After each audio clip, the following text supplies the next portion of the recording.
제가 한 번은 그 어느 장례식에 간 적이 있었는데, 그 유족들 중에 빨간 옷을 입고 오신 분들이 계셨습니다.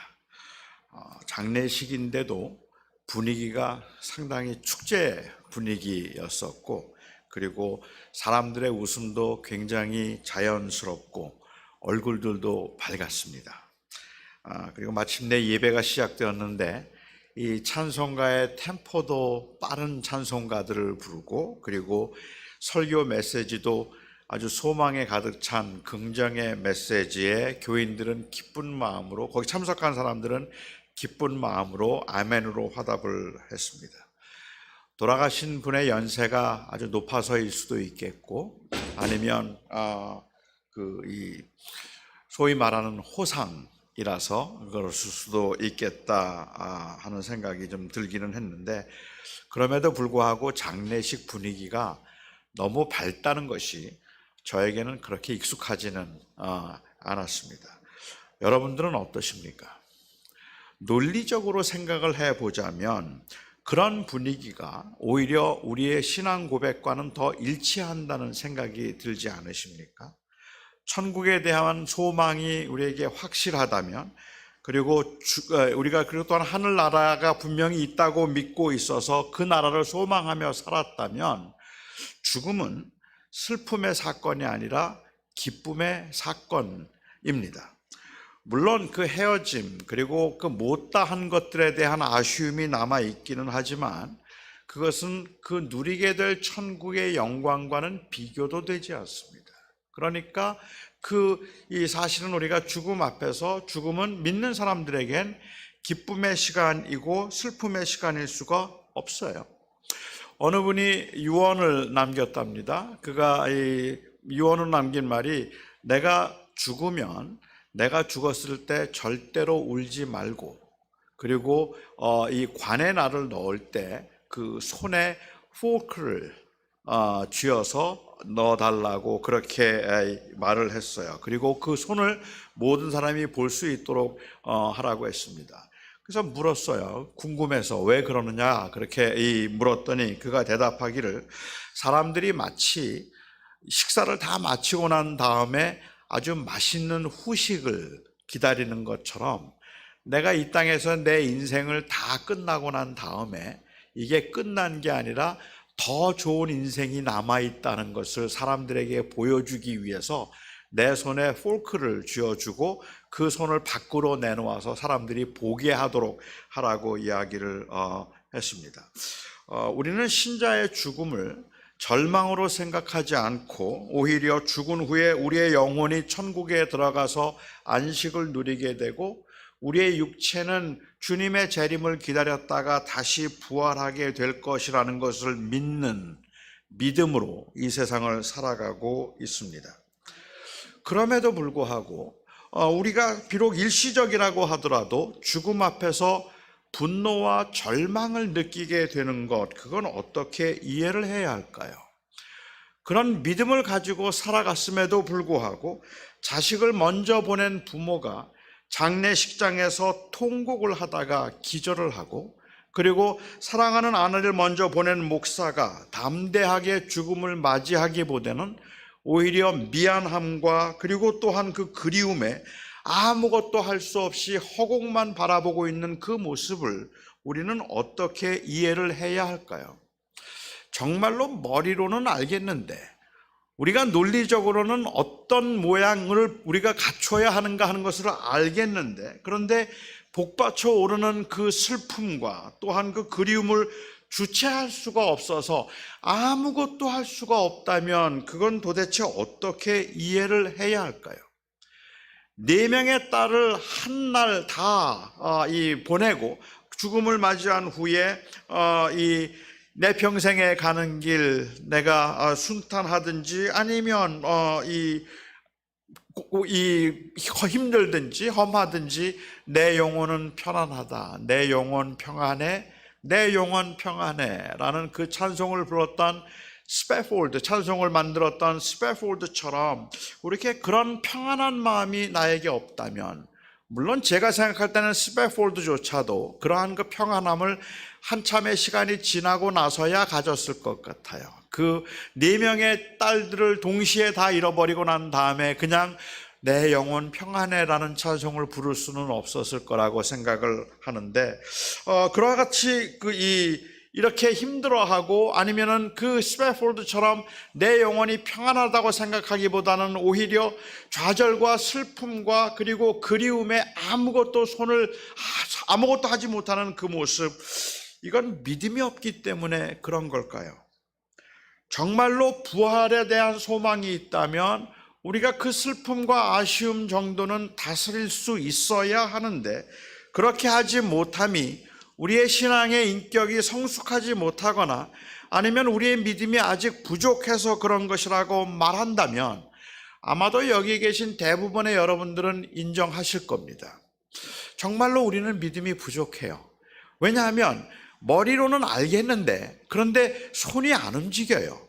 우리의 마음이 움직이지를 않아요. 그래서 나는 분명히 믿는 것 같은데 안 믿는 것 같고, 내가 분명히 믿는다고 고백을 하는데 정작 고난과 근심거리가 생기고 나면 그러면 마치 나는 믿음이 없는 것처럼 그렇게 여겨지는 경우들이 있다는 말입니다. 저라면 인정하겠습니다. 나는 정말로 믿음이 없어요. 저는 정말로 믿음이 없고 그리고 정말로 아무것도 아니구나라는 것을 인정할 수밖에 없어요. 솔직히 저는 자신이 없습니다.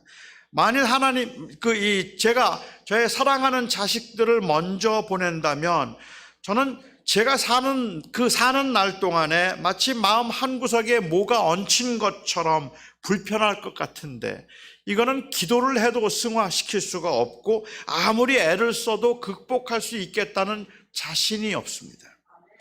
그냥 중간중간 잊혀져서 살겠다 싶을 겁니다. 사랑하는 자식을 먼저 보내놓고 아무렇지도 않게 살기가 너무 힘들기 때문에 그렇습니다. 어쩌면 이것이 우리가 경험하고 있는 인간의 한계라고 볼 수 있을 것 같아요. 제가 오늘 여러분과 함께 나누고 싶은 것은 어떻게 하면 우리가 인간의 한계를 뛰어넘는 탁월한 믿음을 가질 수 있을까 하는 것이 아닙니다. 제가 오늘 여러분과 함께 나누고 싶은 것은 그것보다는 이 소망과 절망을 함께 경험할 수밖에 없는 그 인간의 한계 가운데 흔들리고 있는 우리들을 주님은 어떻게 보실까? 저는 그게 좀 궁금해요. 주님께서는 우리들을 보시면서 저렇게 믿음이 없어서 라고 혀를 차시면서 아쉬워하실까? 아니면 그냥 인간이 다 저렇지라고 체념하실까? 아니면 여전히 그럼에도 우리를 제자로 인정해 주실까? 저는 그게 좀 궁금했습니다. 오늘 본문을 통해서 저는 그런 주님의 마음을 한번 헤아려 보고 싶습니다. 나사로를 오라비라고 했는데 사실은 오빠였는지 아니면 남동생이었는지는 정확하게 알 길이 없습니다. 하지만 오늘 그 사랑하는 가족을 먼저 보내고 그리고 그 슬퍼하고 있는 이 마르다의 모습을 과연 믿음이 있는 모습으로 보아야 할지 아니면 믿음이 없는 모습으로 보아야 할지를 가지고 저는 고민을 했습니다. 마르다는 분명히 부활에 대한 믿음이 있다고 고백을 했거든요. 그래서 그는 부활에 대한 믿음이 있다고 말을 했는데 그 믿음이 왜 이 오라비의 죽음이라는 현실 앞에서 작용을 하지 못했을까요? 왜 그렇게 슬퍼했을까요? 왜 그렇게 힘들어 했을까요? 그들을 대하던 주님의 마음은 어떤 마음이었을까? 오라비가 병이 들고 난 다음에 아마도 갑자기 병이 들었던 것 같아요. 왜냐하면 주님이 그 집에 같이 계셨거든요. 그렇게 같이 계시다가 이 유대인들의 핍박이 심해서 유대인들이 예수님을 돌로 쳐서 죽이려고 하니까 예수님께서 잠시 피신을 하셨습니다. 그래서 하루길쯤 가셨던 것 같아요. 그런데 갑자기 나사로가 병이 들었어요. 병이 들고 나니까 너무 마음이 조급하고 급한 나머지 이 두 자매가 예수님에게 사람을 보냈습니다. 지금 오라비가 죽을 것 같습니다 하고 보냈어요. 하지만 예수님이 오시기를 기대하지는 못했습니다. 왜냐하면 마르다와 마리아는 지금 그 상황을 알고 있잖아요. 지금 예수님 오시면 죽어요. 사람들이 지금 예수님을 죽이겠다고 그냥 그렇게 호시탐탐 기다리고 있는데 오라비 아프다고 예수님 오라고 그럴 수는 없는 거예요. 그러니까는 그냥 소식을 전하기는 했지만 오실 것을 기대하지는 않았습니다. 주님은 실제로 오지 않으셨습니다.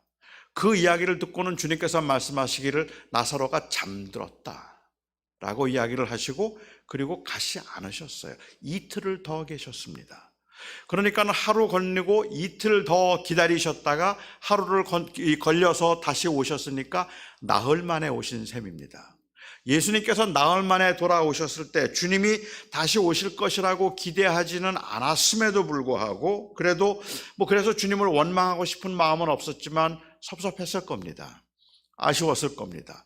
아마도 그 나사로가 바로 죽었는데 죽고 난 다음에 굉장히 슬퍼하고 그리고 또 아쉬웠기 때문에 예수님을 보자마자 했던 말이 주님이 여기 계셨더라면 내 오라비가 죽지 아니하였겠나이다 라고 말합니다.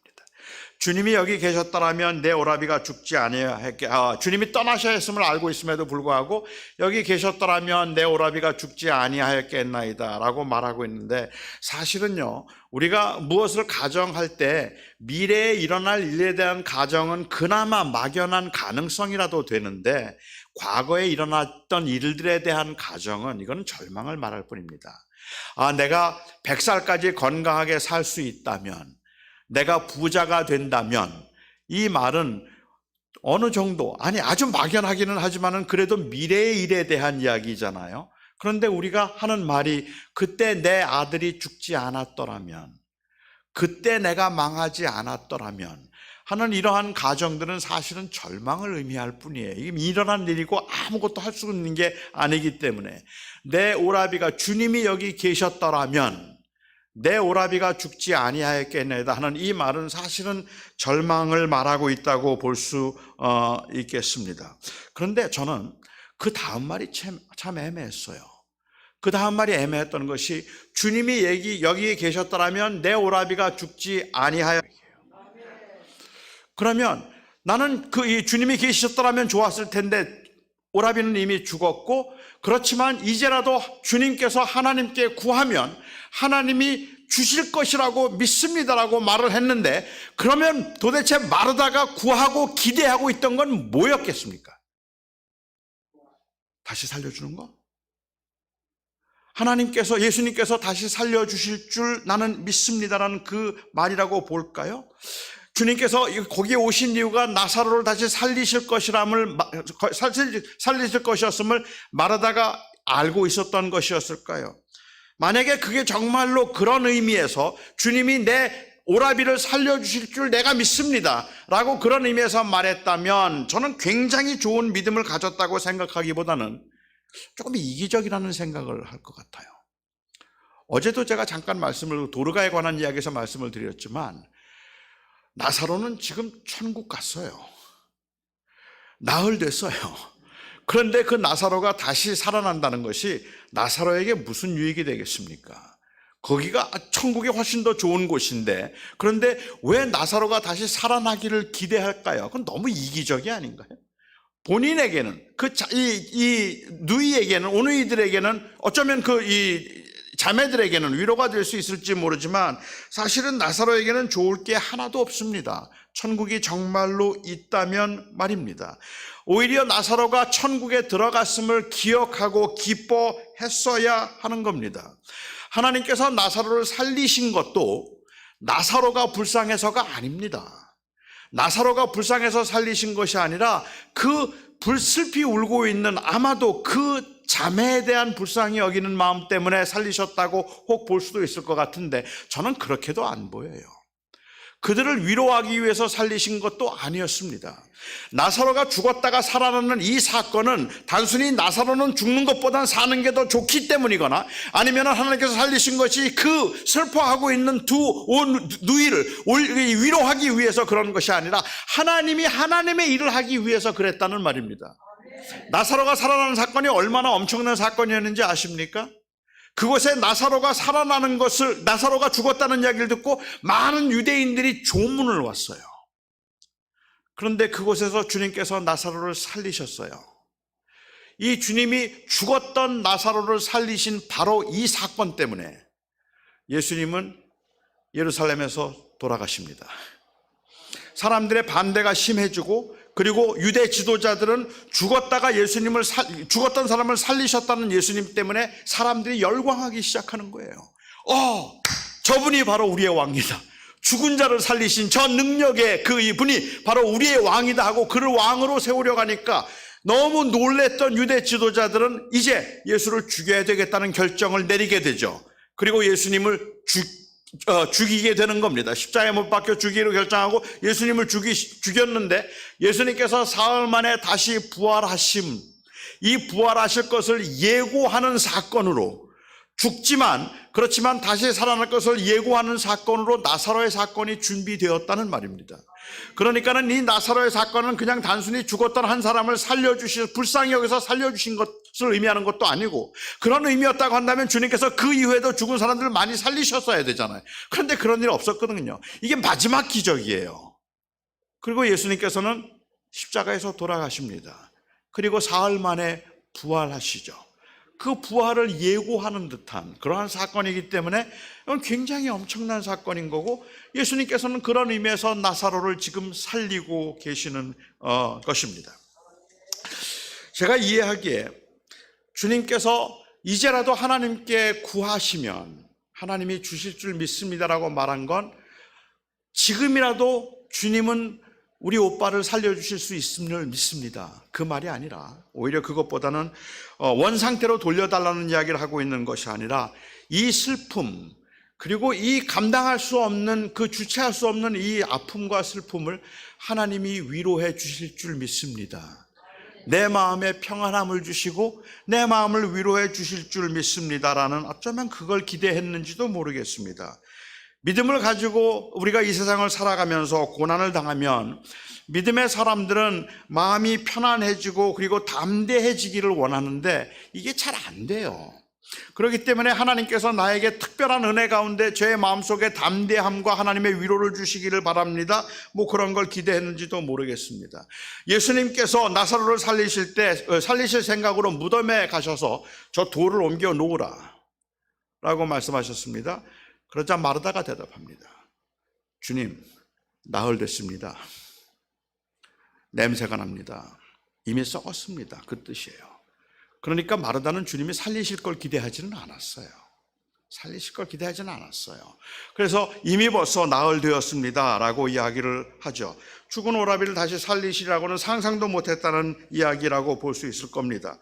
그래서 돌을 옮겨오라고 말씀을 하실 때 그가 말하기를, 주님께서 무엇이든지 하나님께 무엇을 구하든지 하나님께서 주실 것입니다 라고 했던 이 말은 살려주실 겁니다라는 말보다 내 마음을 위로해 주시고 그리고 내 슬픔을 잠재워 주실 수 있다고 나는 생각합니다라는 그러한 의미였겠다는 생각을 하게 됩니다. 제가 정확하게는 알 수 없겠어요. 마르다가 무엇을 원했던 것인지 사실은. 하지만 마르다는 분명히 신앙이, 믿음이 있었던 사람입니다. 무엇을 구해야 하는지, 하나님이 나에게 뭘 줄지도 몰랐지만 그 절망적인 상황에서 지금 마르다는 하나님을 붙들고 있는 겁니다. 하나님을 붙들고 있는 그 모습을 우리가 볼 수 있다고 생각해요. 우리는 고난을 당하면 말입니다, 그 고난 자체가 힘들기도 하지만 많은 사람들이 고난을 당하면 왜? 라는 질문을 해요. 왜 내가 이런 일을 당해야 되죠? 다른 사람들은 그렇지 않은데 왜 나는 이렇게 힘들어야 되는 거죠? 비슷한 질문을 욥이 했어요. 욥은 그가 고난을 당하는 가운데 처음에는 괜찮았잖아요. 사실 욥이 당한 고난은 엄청난 겁니다. 그 사랑하는 10명의 아이들이 한꺼번에 다 죽었어요. 그리고 재산을 다 잃어버렸어요. 하루아침에 그냥 아무것도 남는 게 없는 게 되어버린 겁니다. 아내도 떠나버렸죠. 그리고 머리부터 발끝까지 온몸에 악창이 나서 아프지 않은 곳이 없었어요. 그렇게 온몸이 그야말로 모든 걸 다 잃어버린 그 상황에서 욥은 처음에는 그 고난을 당하면서 내가 적신으로 왔사오니 적신으로 가는 게 마땅하겠다 생각하고 고난을 받아들이려고 했는데 이 고난의 극심한 가운데서 그가 견딜 수 없었습니다. 그런데 그의 마음을 더 부추겼던 게 뭔지 아십니까? 친구들이에요. 친구들은 욥이 당하는 고난을 보면서 너무너무 슬퍼했어요. 너무 안타까워했어요. 7일 동안 그들이 죄를 뒤집어쓰고 금식할 만큼 욥이 고난당하는 모습을 너무 안타까워했는데, 그런데 그렇게 안타까워하고 아쉬워하기는 했지만 그럼에도 불구하고 그들이 가지고 있던 기본적인 신학적인 입장은 바꾸지 않았어요. 그들이 가지고 있던 신학적인 입장은 고난을 당하는 것은 죄 때문이다. 그게 그들이 가지고 있던 그러한 그 생각이었기 때문에 욥이 고난을 당하고 있는 건 틀림없이 무슨 죄를 지어서 그런 거다라고 생각을 하고 있는 거죠. 그래서 욥의 친구들은 계속해서 욥에게 말하고 있는 거예요. 너 뭐 잘못했는지 한번 생각해봐. 뭘 잘못했길래 지금 내 하나님께서 이렇게 너를 치시는지 한번 생각해봐. 그리고 그 앞에서 욥이 지금 말하고 있는 거, 난 잘못한 게 없는데, 내가 잘못한 게 없는데 하나님께서 왜 나를 이렇게 치시는지 모르겠다. 그리고 욥의 친구들이 말하는 거죠. 내가 그렇게 생각하는 게 바로 교만한 거야. 하나님 앞에 잘못하지 않은 사람이 어디 있어? 분명히 내가 잘못했으니까 하나님이 치신 거니까 너 회개하라 라고 이야기를 하고 있는 거죠. 어찌 생각하면 그 말이 굉장히 맞아 보이잖아요. 그런데 욥은 계속해서 주장하는 겁니다. 아니라는 거예요. 난 잘못한 게 없다고 이야기를 해요. 욥의 이야기는 하나님의 거룩하심 앞에 나는 깨끗하고 흠이 없다는 이야기를 하고 있는 게 아닌 겁니다. 욥이 말하고 있는 것은 하나님이 만일 범죄함으로 인해서 나를 치신 거라면 너희는 왜 멀쩡하니? 그 말이에요. 왜 너희는 괜찮지? 너희들은 죄가 없니? 마치 자기는 죄가 없는 것처럼 고난당한 사람 앞에서 그 고난당한 사람이 죄 때문이라고 책망하고 있는 그 모습이 답답하죠. 욥은 그게 자기의 고난을 당하는 원인이 아니라는 것은 알고 있었지만, 그런데 하나님이 무엇을 원하시는지 알지 못했기 때문에 끊임없이 오해를 물어요. 그리고 굉장히 제가 알고 있는 많은 분들이, 장애를 가지고 살아가는 분들, 아니면 사고를 당해서 장애인이 된 분들이 항상 저를 만나면 제게 묻는 것이, 하나님이 왜 그러셨죠? 그런데 왜를 묻는 분들의 마음에 있는 가장 깊은 마음에 있는 생각은요, 그 원인을 알고 싶다는 게 아니라 사실은 거기에도 하나님이 계신가를 묻고 있는 거예요. 내 고난 가운데 하나님 거기 계십니까? 그걸 묻는 거죠. 다시 말하면 원인을 찾고 있는 것이 아니라 하나님의 임재를 찾고 있는 거예요. 하나님이 안 보이니까, 고난을 당하면 하나님이 안 느껴지니까, 그리고 오히려 하나님께 벌 받은 것 같고 하나님이 떠나신 것 같으니까 그런 상황에서 절망적일 수밖에 없는 거죠. 두려운 거라고 저는 생각을 합니다. 그래서 항상 우리들은 고난 앞에 서면 내가 뭘 잘못했지를 먼저 생각해요. 왜 하나님이 나에게 화가 나셨을까? 사실은 하나님이 화가 나셔서 그런 게 아닌데도 말입니다. 그런데 그런 그 절망 가운데 있었지만 마리아는 신앙을 버리지는 않았습니다. 그래서 그는 하나님을 계속 붙들고 있는 모습을 우리가 보게 되는데, 그 방황하는 모습처럼 보이지만 사실은 하나님을 붙들려는 노력이죠.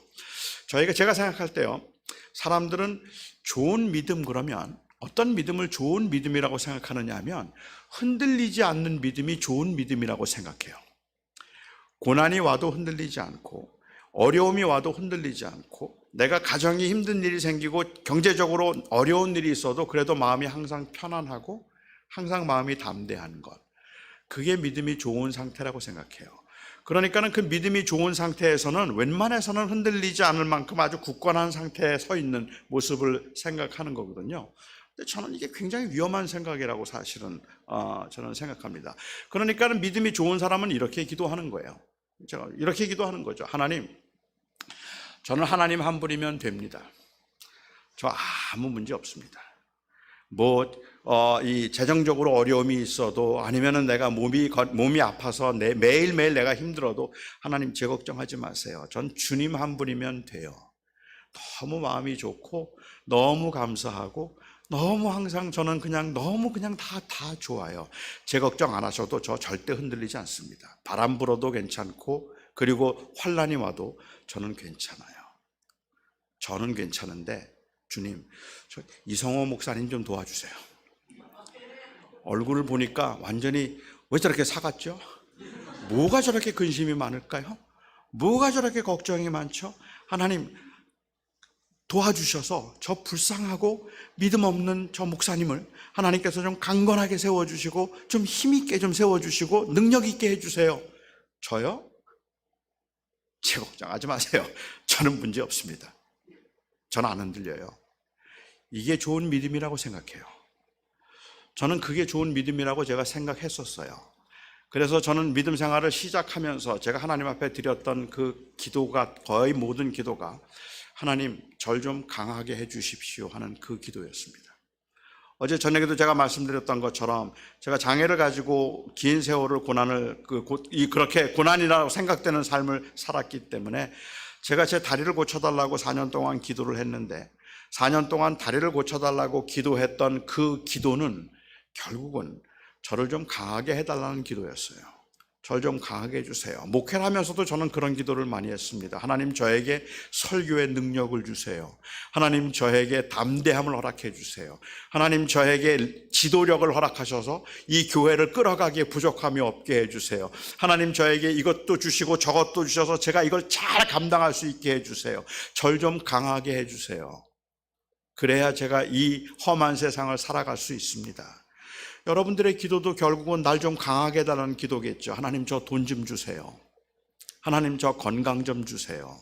하나님 저에게 좋은 직업을 주세요. 그래야 제가 이 세상에서 살아낼 수 있습니다. 절 좀 강하게 해주세요. 그리고 제가 그 기도 끝에 4년의 기도 끝에 어느 날 어느 집회에서 어제 말씀드렸던 그 집회에서 주님께서 저에게 깨닫게 해주신 것이 있습니다. 난 널 강하게 하지 않을 거야 하셨습니다. 난 널 강하게 하지 않을 거야. 그러나 내가 너의 강함이 되어줄 거야. 너는 이제부터 나 없이 못 살아. 그게 제가 깨달음이었습니다. 진정한 성숙은 독립이 아닙니다. 혼자 할 수 있게 되는 능력을 갖게 되는 것이 아니라 철저한 의존입니다. 우리는 한순간도 하나님 없이 못 살아요. 순간순간 그냥 하나님의 도우심으로만 살아야 되기 때문에 매 순간마다 하나님 나 좀 살려주세요. 하나님 절 좀 도와주세요. 하나님 저와 함께 하시는 거 맞는 거죠? 계속 그것을 확인할 수밖에 없는 그 상태, 저는 그 하나님의 온전, 하나님만이 나의 능력이 되시기 때문에 나를 강하게 하지는 않지만 나의 강함이 되셔서 내가 그분 없이는 살 수 없게 되는 것을 점점점 깨닫게 되는 것, 그게 성숙이지. 하나님 없이도 이제는 문제 없습니다라고 말할 수 있는 그 단계에 이르는 게 성숙이 아니라고 생각합니다. 저는 그런 의미에서 마르다에게 믿음이 있었다고 생각하는 거죠. 그 상황에서 그가 어떤 마음이었고 어떤 심정이었는가가 아니라 정말 주님 앞에 왔을 때 그 주님을 붙들고 싶은 마음으로 주님의 도우심을 구하고 있기 때문에 그렇습니다. 그때 주님께서 말씀하시죠. 내 오라비가 다시 살리라. 내 오라비가 다시 살리라.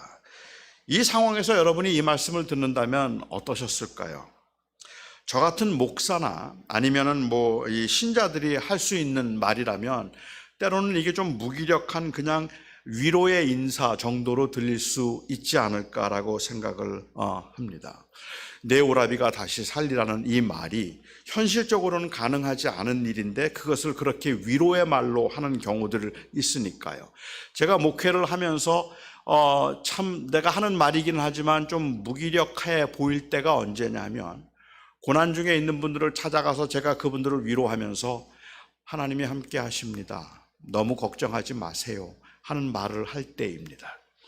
그냥 실제적인 도움을 좀 주고 이번에 사기당하셨다며? 여기 내 돈 좀 빌려줄게. 이러면 좋겠는데 하나님이 도와주실 겁니다. 하나님이 함께 하실 겁니다. 이런 말만 그냥 위로 인사인 것처럼 그렇게 들려질 때가 목회를 하면서 자주 있더라는 거죠. 제가 한 번은 이 교회 처음 나온 분이에요. 교회 안 다니는 분인데 처음 교회를 나오셨는데 교회 나온 지 얼마 안 됐는데 실직을 하셨어요. 직장에서 해고를 당하셨어요. 제가 마음이 좀 안 되어서 그분 신방을 갔거든요. 신방 가서 신방 예배를 드리고 난 다음에 제가 하나님이 함께 하셔서 좋은 직장으로 하나님이 인도해 주실 겁니다. 그랬어요. 그랬더니 그분이 저보고 그러더라고요. 목사님, 빈말이라도 고맙습니다. 그러더라고요. 그분의 생각이 오히려 제가 볼 땐 그냥 솔직한 거예요. 그냥 그거 믿지는 않는데 빈말이라도 그렇게 말씀해 주시니까 위로가 됩니다. 이런 뜻이었던 것 같아요. 저는 그런 우리가 말하는 하나님이 함께 하실 겁니다 하는 말들이 그냥 그렇게 우리에게는 좀 무기력한 인사말처럼 들릴 텐데 저 같은 목사가 했다면 그렇게 이해할 수 있겠죠. 그런데 예수님께서 내 오라비가 다시 살리라. 아마 마르다는 그냥 그 정도의 인사말로 생각을 했는지도 모르겠습니다. 뭐 곧 다시 만날 겁니다. 곧 살아나겠죠. 뭐 그런 뜻일 테니까요. 그래서 내 오라비가 다시 살리라 라고 주님께서 말씀하시니까 마르다가 즉각적으로 반응합니다. 마지막 날 부활 때는 다시 사실 줄 나는 믿습니다 하고 이야기하고 있어요. 그러니까 주님이 다시 부활 날, 마지막 날에는 부활할 것, 그건 나도 압니다. 그 뜻이죠. 나는 그걸 믿습니다라고 말하는 거죠. 어쩌면 그 예수님을 신뢰하고 살아가던 마르다가 보일 수 있는 최선의 그러한 반응이었는지도 모르겠습니다. 저는 그 마르다의 대답이 틀렸다고 생각하지는 않습니다. 그 고백이 잘못됐다고 생각하지는 않는데, 왠지 이 다음에 죽어서, 아니면 이 다음에, 죽은 후에 이 다음에 주님이 오실 때라는 말이 현실에서는 굉장히 무기력하게 들린다는 말이에요. 진실이기는 한데 너무 무기력하게 들리기도 해서 좀 아쉽기도 하다는 거죠. 주님께서 내 오라비가 다시 살리라 라고 말씀하셨다는 것은 모든 사람들은 다 부활하게 될 거다라는 그러한 의미에서 하신 말씀은 물론 아니었지만, 그럼에도 불구하고 뭐 마르다는 그렇게밖에는 생각할 수 없었다고 볼 수 있을 것 같아요. 제가 여러분들에게 오늘 드리고 싶은 말씀은, 마르다의 이 고백이 굉장히 무기력해 보이기는 하는데, 그런데 그 마르다의 고백은 진실한 고백이었습니다. 그리고 그 진실한 고백을 주님께서는 귀하게 여기셨습니다. 사실 요한복음에 보면 나오는 특징이기는 한데, 요한복음에 나오는 모든 제자들의 모습이요, 주님을 분명히 믿고 따라가는데, 그런데 자꾸 주님을 오해해요. 그 고백은 진실한데 그런데도 제대로 이해를 못해요. 그래서 자꾸 오해하고 자꾸 흔들리고, 조금만 어려움이 있으면 금방 또 다른 생각을 하게 되고, 그래서 이 요한복음에 나오는 제자들의 특징을 보면 이 예수님의 부름을 받고 주님을 따르고 있는 제자들이라서 그들은 예수님을 분명히 믿었지만 그럼에도 불구하고 제대로 이해하지는 못했어요. 요한이 말하고 싶었던 건, 제대로 이해하지 못하고 흔들림이 많았다 할지라도 그들의 고백은 진실했다. 그래서 그들은 제자다라는 말을 하려고 했던 거죠. 저는 그래서 이 마르다의 믿음을 귀히 보셨다고 생각을 하는데, 제가 그렇게 생각하는 이유 중에 하나는 뭔가 하면 바로 이 주님의 눈물입니다.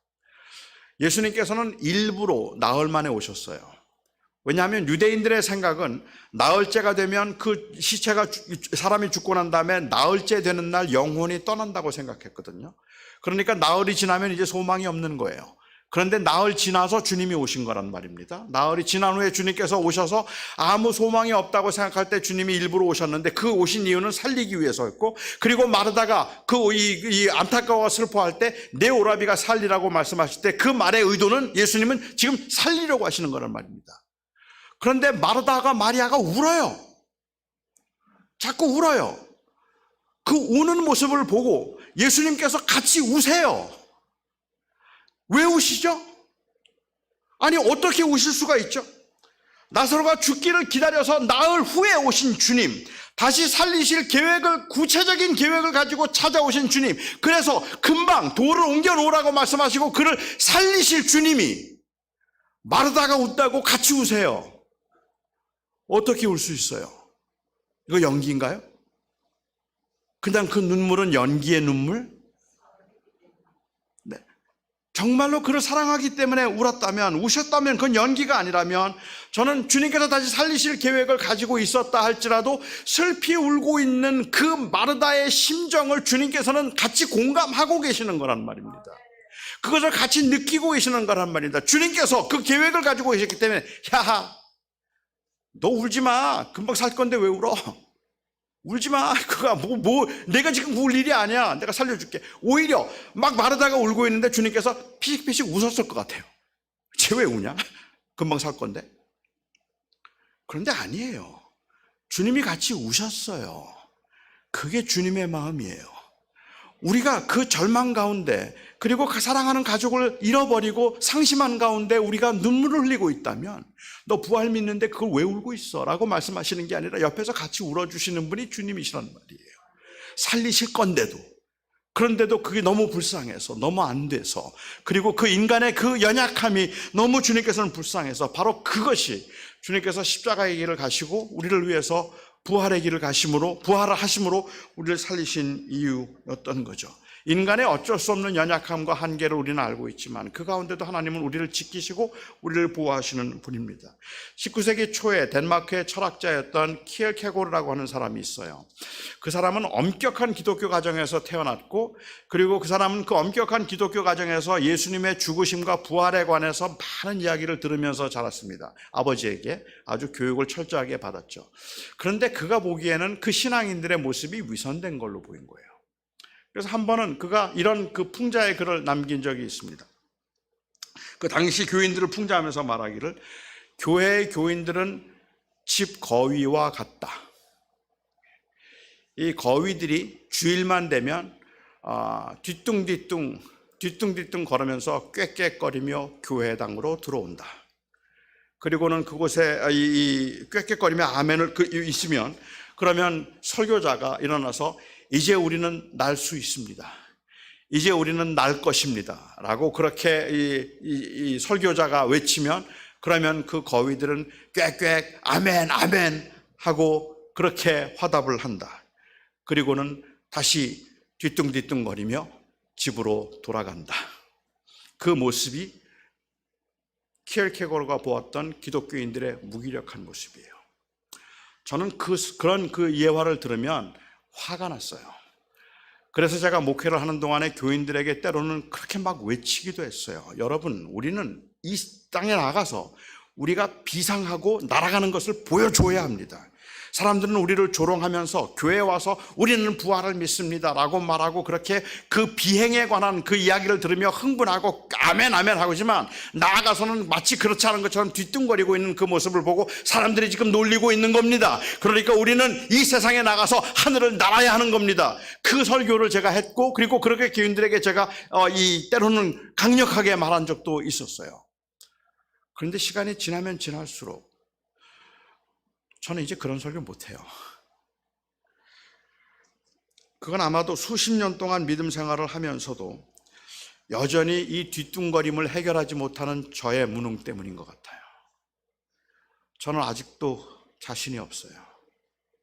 아직도 힘든 일을 만나거나 아니면 아직도 제가 어려운 일을 만나면, 그런데도 마음이 평안하기보다는 오히려 막 불안해지는 그러한 모습들 때문에 그렇습니다.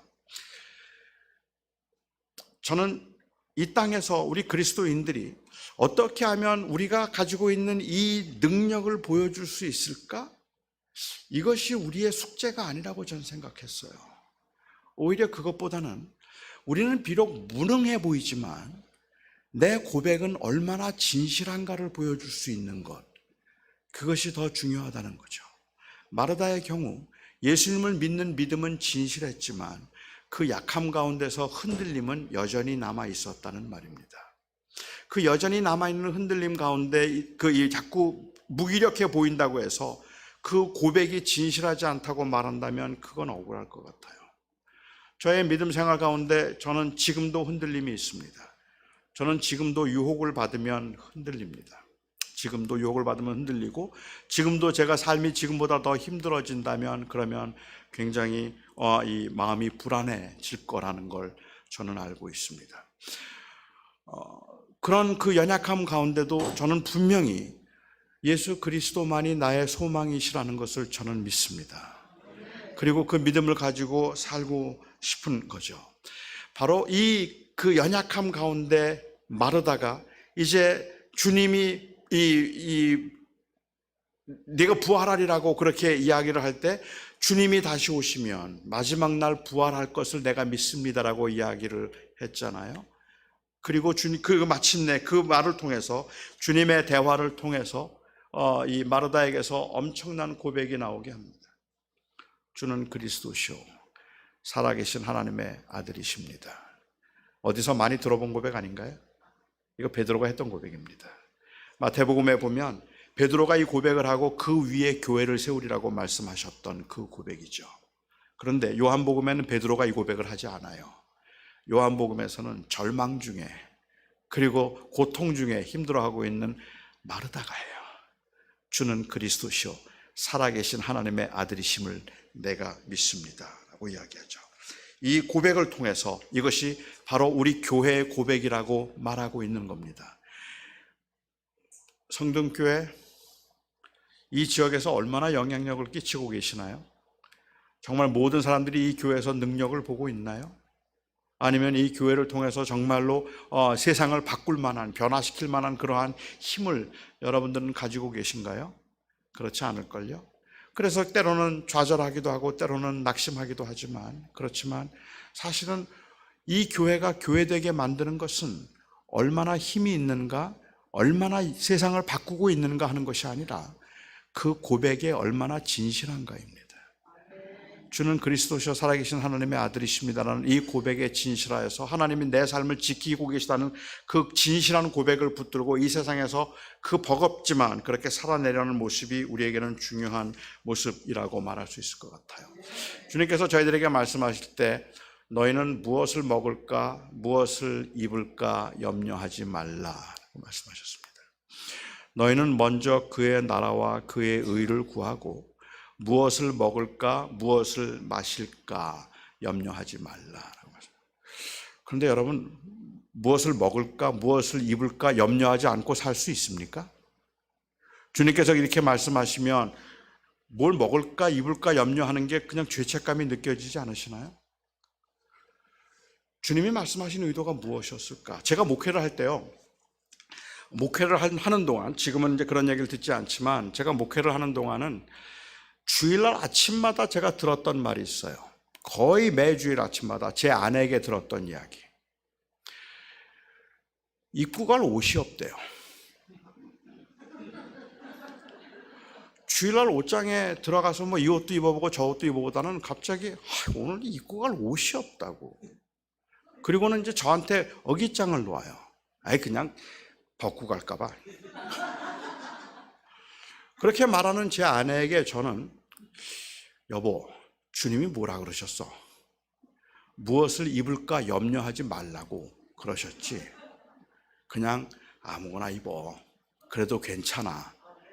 아무거나 입어. 그렇게 말 못해요.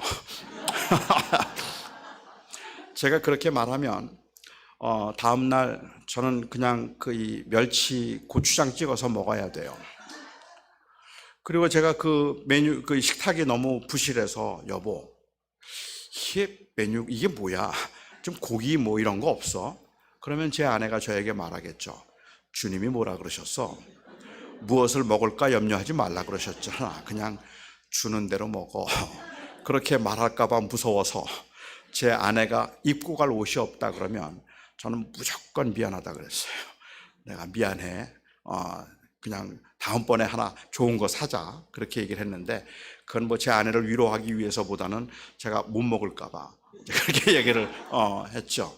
무엇을 먹을까 염려하지 말고 무엇을 입을까 염려하지 말라는 말씀이 그냥 손에 잡히는 대로 아무거나 입고 아무거나 먹어도 된다, 그 뜻이 아닙니다.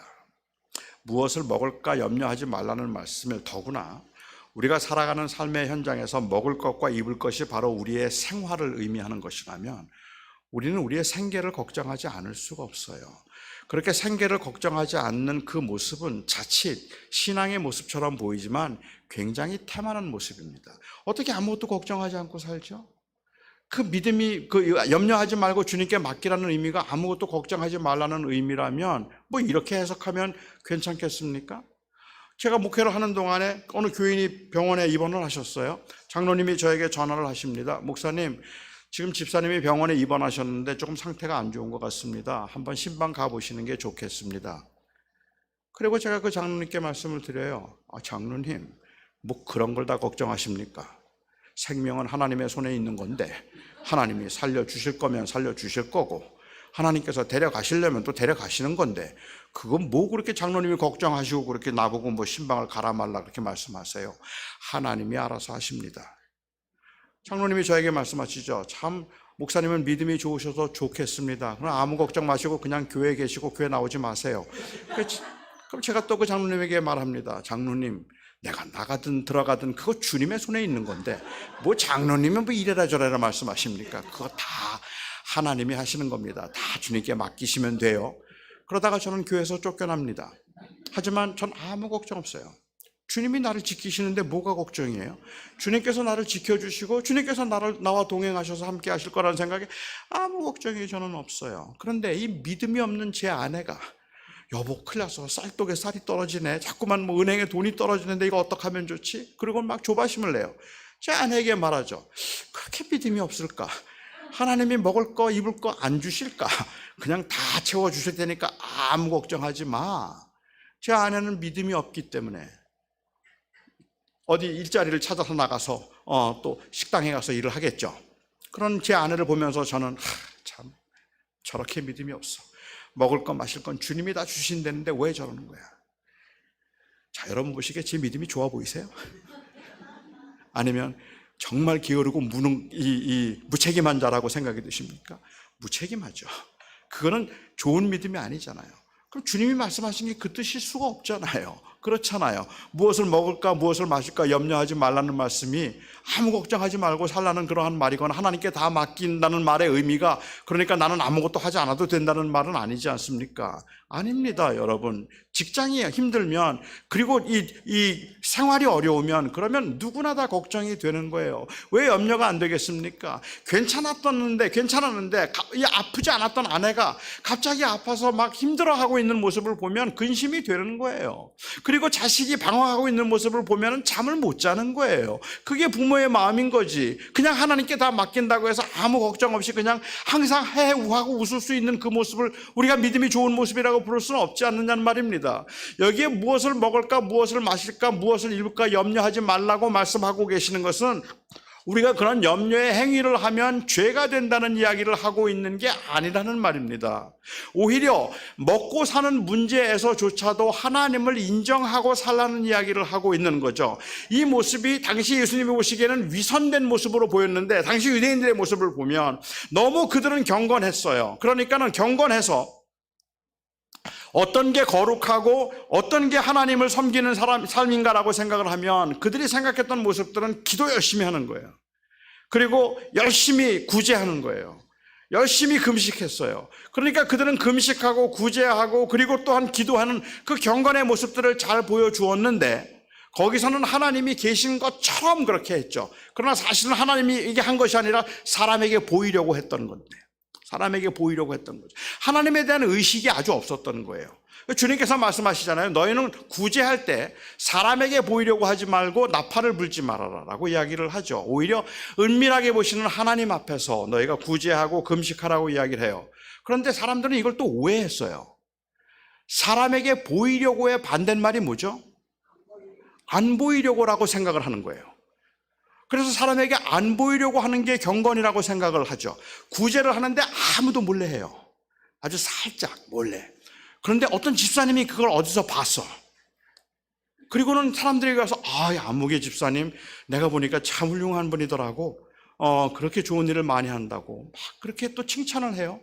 그러면은 막 와서 또 화를 내면서 내가 아무도 모르게 오른손이 하는 걸 왼손이 하라고 하셔서 내가 몰래 했는데 그걸 사람들에게 다 말하는 바람에 그걸 전부 다 사람들이 알게 되었다고 막 화를 내요. 그래서 모든 사람이 다 알게 돼요. 너무 화를 내서.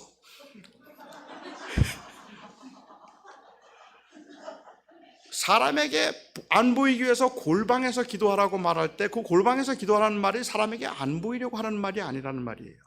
그러니까 혼자 은밀히 기도를 하다가 누가 들어오는 것 같으면 그저 눈을 뜨고는 청소하는 것처럼 기도하는 게 걸리면 안 되니까 그런 모습을 경건이라고 말하고 있는 게 아니죠. 사람에게 보이려고의 반대말은 왜냐하면 사람에게 안 보이려고 하는 것만큼 자기의 의를 드러내는 경우가 없어요. 사람에게 안 보이려고 하면 사람을 엄청 의식해야 합니다. 그런데 사람에게 안 보이려고 할 반대말은 하나님께 보이려고 해요. 다시 말하면 하나님을 의식해야 된다는 이야기예요. 그 하나님을 의식하지 않고 하는 종교적인 행위, 예배를 하는데 찬양을 부르는데 그냥 내 마음에 흡족함만 있지 그 대상이 되신 하나님이 없다면 그러면 하나님 놓쳤다. 근데 또 다른 하나의 위선이 있었어요. 그 또 다른 하나의 위선이 무엇인가 하면 그들은 예배 시간에는 하나님이 광대하시고 하나님은 위대하시다고 말하는데 일상생활에서는 하나님이 안 계신 거예요. 먹고 사는 건 내일이라. 생각을 했죠. 꽤 많은 교인들이 그렇게 생각을 하는 경우도 있는 것 같아요. 그러니까 교회에서는 굉장히 경건해요. 그런데 세상에 나가서 먹고 사는 문제만 생기면 그 앞에서는 하나님이 없어요. 그냥 내 마음대로 살아도 되는 것처럼 생각하는 거죠. 이런 이원화된 모습들을 많이 보게 되는데, 한 청년이 저에게 그런 고민을 얘기하더라고요. 자기는 자기 교회 장로님 때문에 시험에 들어서 죽겠대요. 그래서 내가 왜 무슨 문제냐 이제 물었더니 그 친구가 말하기를 자기가 다니는 회사의 사장님이 장로님이래요. 그 장로님 회사를 지금 다니고 있는데, 그런데 이 장로님이 회사에서는 너무 무례하고 너무 교만하대요. 거칠고. 그런데 교회에서는 너무 친절하고, 그리고 너무 겸손하고, 그래 너무 좋다는 거예요. 그래서 그 모습을 자기가 두 위선된 모습을 보기 때문에, 그렇기 때문에 자기는 너무 이 실망이 되고 시험에 든다고 그렇게 이야기를 해요. 그러니까 제가 그 청지에게 그렇게 얘기했어요. 그거 아닐걸? 장로님 지금 교회에서 그렇게 겸손한 척, 온유한 척 하는 거 아니야. 교회에서 진심으로 그분은 겸손한 거야. 그리고 진심으로 온유한 거야. 그 위선이 아니야. 그거는 진심으로 온유한 거야. 그리고 직장에서는 진심으로 교만한 거야. 그리고 진심으로 무례한 거야. 그러니까 우리가 가지고 있는 일반적인 신앙의 이원화 생각은, 교회에서는 누구나 다 온유해요.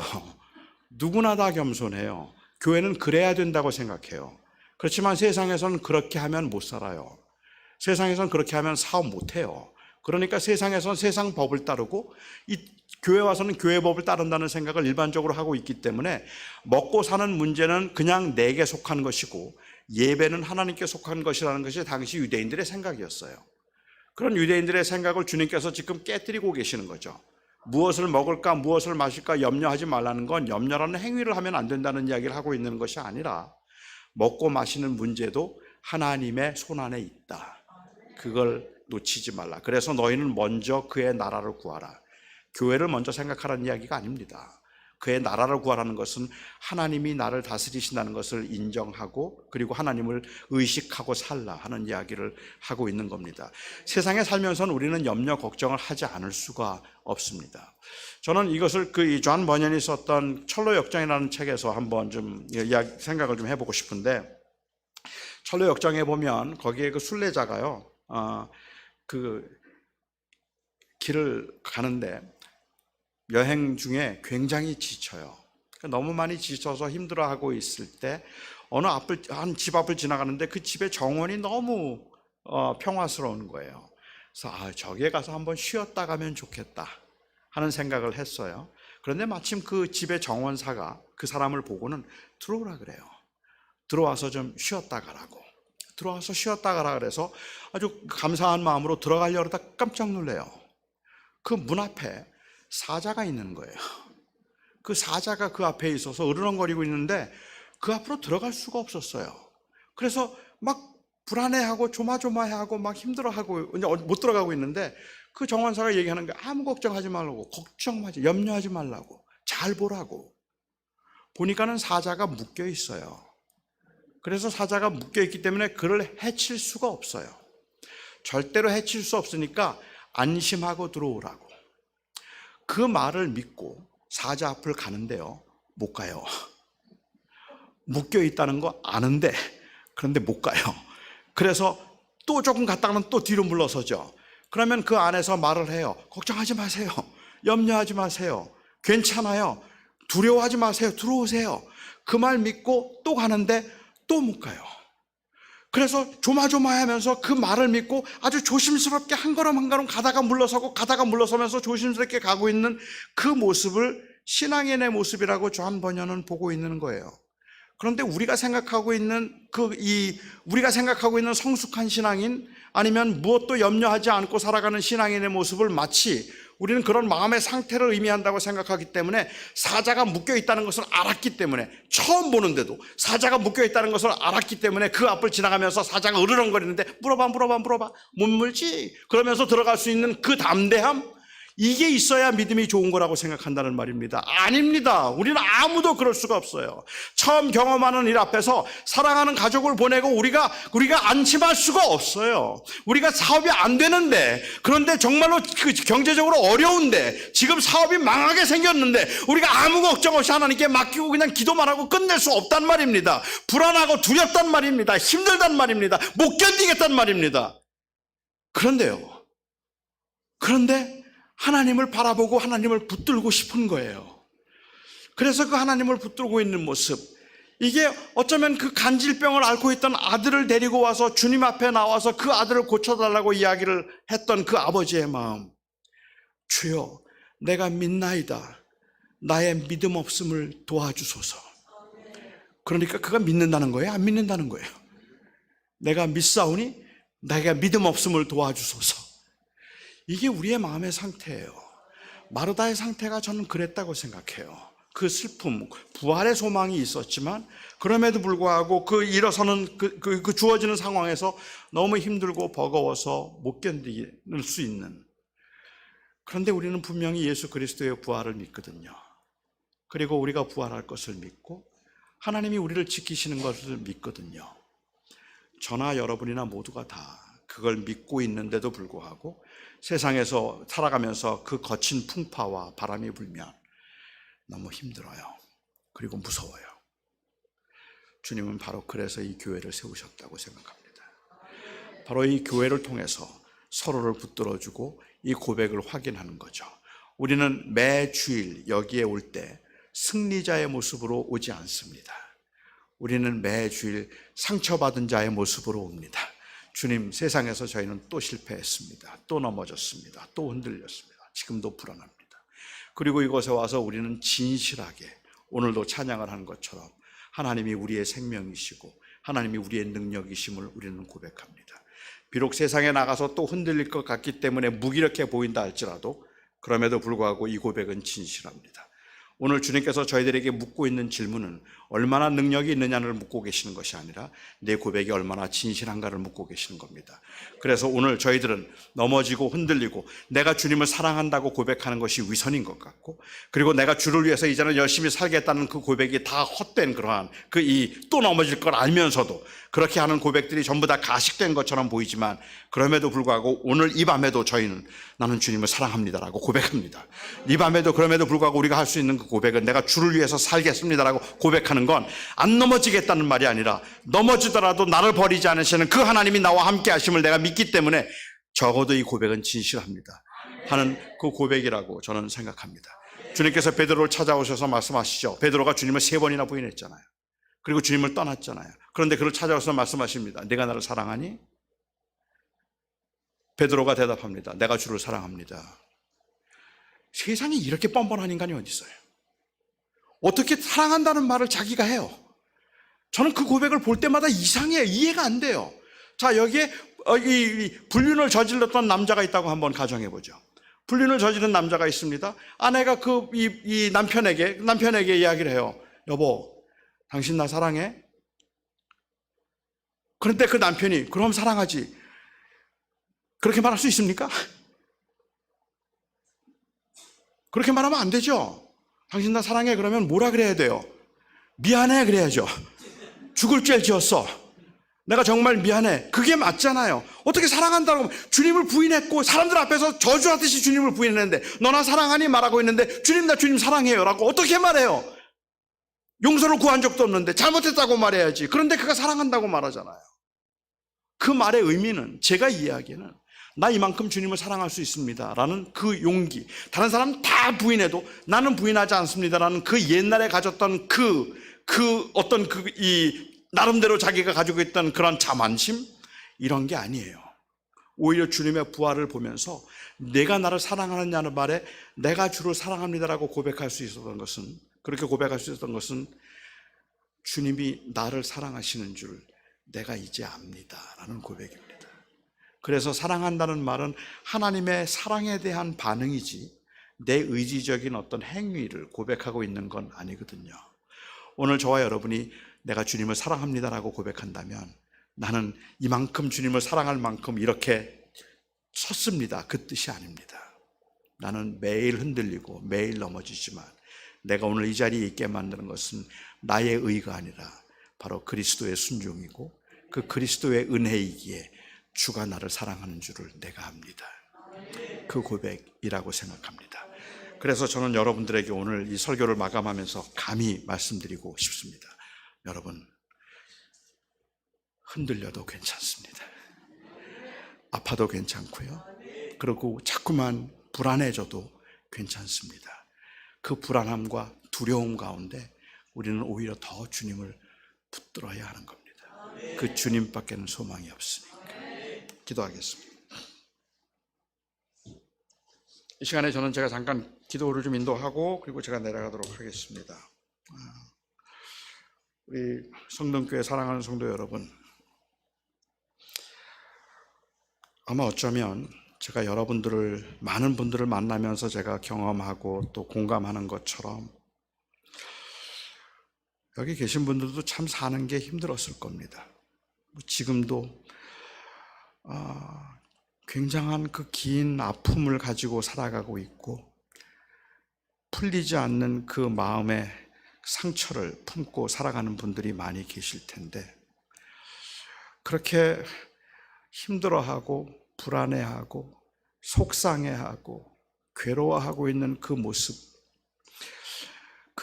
가운데 우리를 더 힘들게 만드는 것은 나는 왜 이 정도밖에 안 될까 하는 생각, 나는 왜 이렇게 믿음이 없을까 하는 생각, 그래서 오는 그 죄책감과 미안함이 어쩌면 더 큰지도 모르겠다고 생각해요. 저는 오늘 주님께서 여러분들을 찾아오셔서 주님이 많이 힘들지, 근데 괜찮아. 주님께서 그렇게 말씀하실 그 주님을 여러분들이 만났으면 좋겠습니다. 너무 고통스럽고 너무 힘들어서 슬퍼하고 있던 마르다를 찾아오셔서 주님이 하셨던 것은 책망이 아니었습니다. 오히려 그를 향한 위로였습니다. 그리고 주님께서는 그를 위로하심으로 오히려 그로 하여금 주는 그리스도시요 살아계신 하나님의 아들이십니다. 그 고백을 다시 붙들 수 있도록 해 주셨습니다. 저는 여러분들이 연약과 그리고 그 상황의 그 어려움 가운데 있더라도 여러분들이 오늘 주님 앞에 주님, 저는 정말 아무것도 아니에요. 저는 너무 힘들고 저는 너무 불안해요. 하지만 주님이 나의 주님이십니다. 예수는 나의 그리스도시요 하나님의 아들이심을 난 믿습니다. 이 고백을 붙들고 그 고백을 회복함으로 여러분들이 승리할 수 있기를